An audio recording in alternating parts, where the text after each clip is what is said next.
We're going to have the cricket ball throw still going on, a number of field events. But from us, for now, it's back to you guys in the studio.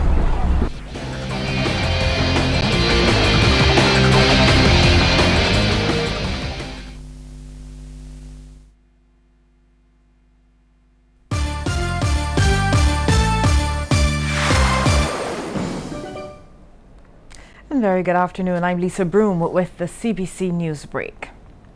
The number of inmates in Her Majesty's Prison Dodds with mental health issues is posing some challenges for prison officials. This was revealed by Director of the Criminal Justice Research and Planning Unit, Cheryl Willoughby. Right now we have so many inmates at prison who have mental health problems that prison officers cannot deal with. But they commit crimes, so they're sent to the prison. They need to be incarcerated because of the nature of the crime they would have committed. But I am not sure that they are trained to deal with persons with mental health issues. And if we really do some social inquiry into the lives of our children, we will recognize that some of the behaviors that we determine are deviant or out of character. Some of these children have learning disabilities and some of them have mental health challenges, and these are not being easily picked up. Ms. Willoughby wants people to do away with the notion that most people incarcerated for marijuana are locked up for having spliffs.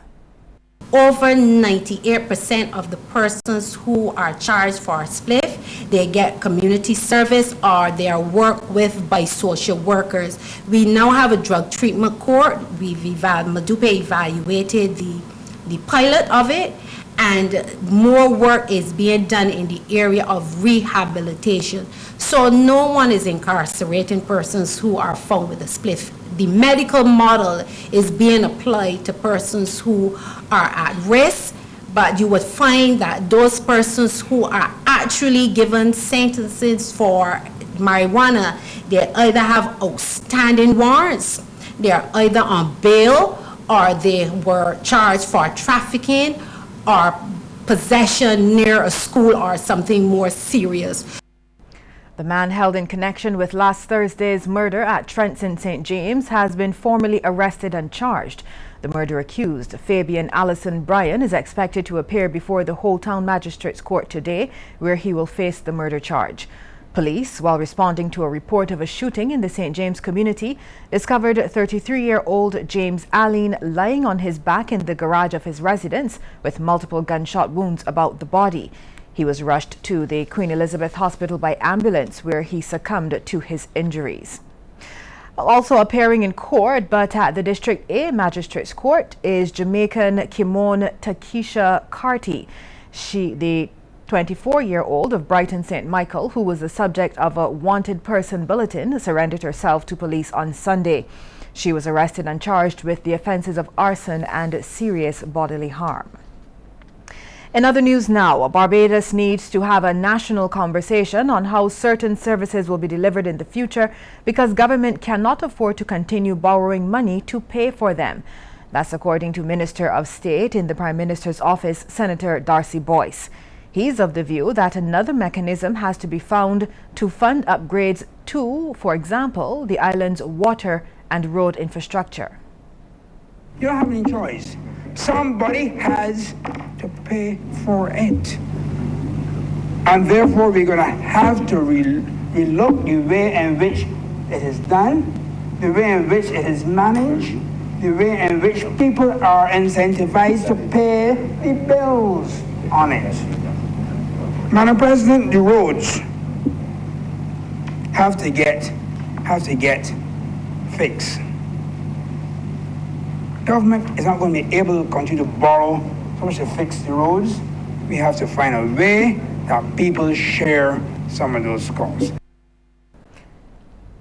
Independent Senator Alwyn Adams believes a more active approach to education is the way forward for Barbados. Our education authorities should begin to move away from a system whereby the more gifted of our students are kind of hived off, are creamed off, and sent to the grammar type school, while the other students that are not doing so well are sent to the newer secondary schools. Students from at least one local school have the knowledge necessary to protect themselves in the event a tsunami comes to our shores. A team from the Department of Emergency Management visited the Alma Paris School to help conduct a tsunami drill as part of the annual Carib Wave exercise. Officials stayed in the District E police station next door while the alarm went off inside the school. Principal Valdez Francis says this was in order to maintain the element of surprise. They did remarkably well. They behaved themselves well on the road. They conducted themselves well, and it was, I believe, it's a total success. So and if we keep pushing down our times, even if we had a local situation, from what we've heard from the experts, that it would take about 15 minutes as a safe time.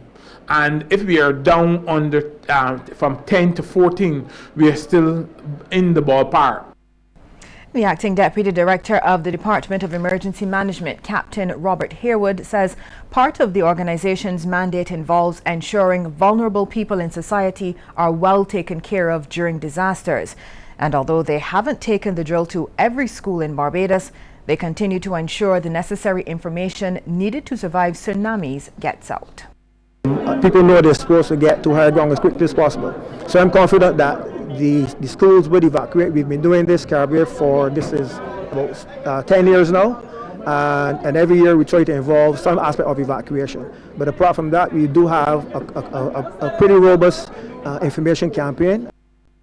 Still to come, news of a massive explosion at a quarry in St. Lucia. Stay with us. I think it is very important to start saving from a young age. So to all you children and